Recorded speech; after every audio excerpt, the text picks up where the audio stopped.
কাঁধে সুন্দর ডিজাইনের চটের ব্যাগ, তাতে লেখা প্যালেস্টাইন।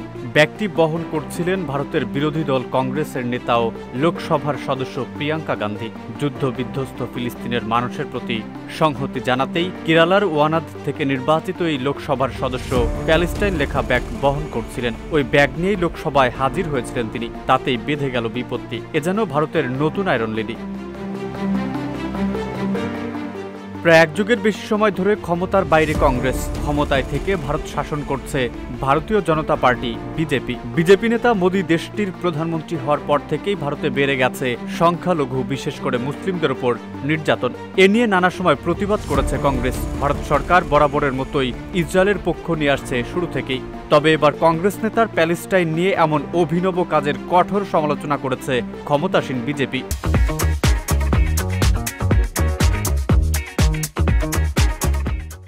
দলটির অভিযোগ, প্রিয়াঙ্কা ফিলিস্তিন ইস্যুতে সরব, কিন্তু বাংলাদেশে হিন্দুদের ব্যাপারে নিশ্চুপ। বিজেপি একে তোষণ ও স্থূল সাম্প্রদায়িক অবস্থান বলে অভিহিত করেছে।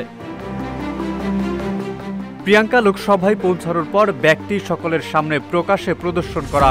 ব্যাগটিতে তরমুজের মতো চিহ্ন ছিল, যা ফিলিস্তিনিদের ইসরায়েলি দখলদারিত্বের বিরুদ্ধে সংগ্রামের প্রতীক। কংগ্রেস নেতারা প্রিয়াঙ্কার এই ব্যাগের ছবি সামাজিক যোগাযোগ মাধ্যমে ব্যাপকভাবে শেয়ার করেছেন। প্রিয়াঙ্কার এই অবস্থানকে আক্রমণ করে বিজেপি নেতারা কঠোর সমালোচনা করেন। বিজেপির কিছু নেতা এক কাঠি বেড়ে দাবি করে বসেন, সংসদ সদস্যরা এমন ব্যাগ বহন করতে পারেন না। পরে বিজেপির সমালোচনা তুলে ধরে এক সাংবাদিক প্রিয়াঙ্কাকে প্রশ্ন করলে তিনি ক্ষুব্ধ হয়ে জবাব দেন, আমার পোশাক কি হবে তা কে ঠিক করবে? এটা পুরুষতন্ত্রের সাধারণ উদাহরণ যে নারীদের কি পড়তে হবে সেটাও আপনারা ঠিক করবেন। আমি এটা মানি না, আমি যা চাই তাই পড়ব।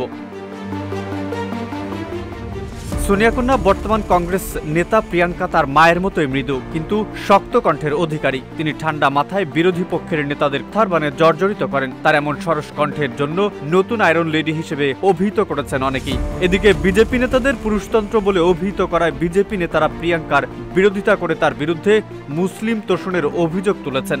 বিজেপি নেতারা বলেন, তিনি রাহুল গান্ধীর থেকেও বড় বিপর্যয়, যিনি সংসদে ফিলিস্তিনের পক্ষে ব্যাগ বহন করে সেটিকে পুরুষতন্ত্রের বিরুদ্ধে লড়াই মনে করেন।